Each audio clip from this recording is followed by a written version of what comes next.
Hey guys, welcome to another tutorial. Today we're going to be crocheting a Suzette stitch blanket. So go grab some yarn and your hook and let's get started. So I'm going to teach you how to do the stitch first and then we'll talk about the blanket. So to start the stitch, you're going to start a slip knot and you're going to make a chain in multiples of 2. Make it as wide or make the chain as long as you want the width of your project to be. So for this tutorial, I'm just going to show you really quick how to make the stitch. So I'm just going to make a really short chain. See, it's nice and short, just in multiples of 2, so in even numbers. And then I'm going to chain 1, and this next row is just going to be all a single crochet. And I do this because I like to make a small edge, just a really small edge, so that the project looks a lot cleaner. You don't have to do this. You can skip on to the next row if you want to, but I'm just going to go ahead and finish this row in single crochets, and then we can move on to the Suzette stitch. So I finished my row, and now I'm just going to chain 1, and we're moving on to the next row. So I turn my work around, and on this very first little stitch, we're going to insert our hook, and we are going to make a single crochet. And in this same stitch, we're going to yarn over, and we're going to crochet a double crochet.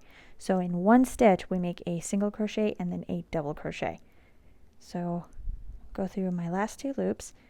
And then we're going to skip this next stitch, and in the stitch after that we're also going to insert our hook and make a single crochet and then also a double crochet.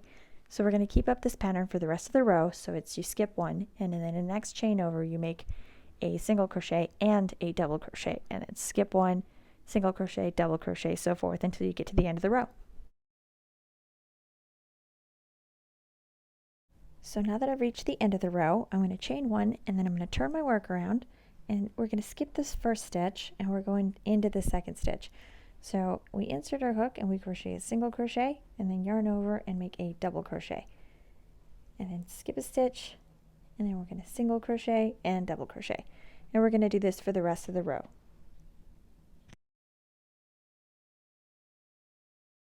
So I've stitched a couple more rows so you can see what it looks like in this yarn, because this is a thicker yarn than what I was using for my blanket. But let me grab my blanket and you can see what I've done here. So as you can see, the stitching is a lot smaller, but I also used a much smaller yarn, and I made a border for it, which was just my chains, and then I did 2 rows of double crochets. So that's all that is there. And then I'm switching colors every couple rows, so it's just uneven stripes. So these are all the little the tails that I'm going to have to be weaving in when my work is done, and I'm only about halfway through this blanket. And then this is the yarn I used. Like, see the difference between, so the one on top is the one I'm using for the blanket, and the one on bottom is a size 4 yarn, so it's just your standard size yarn.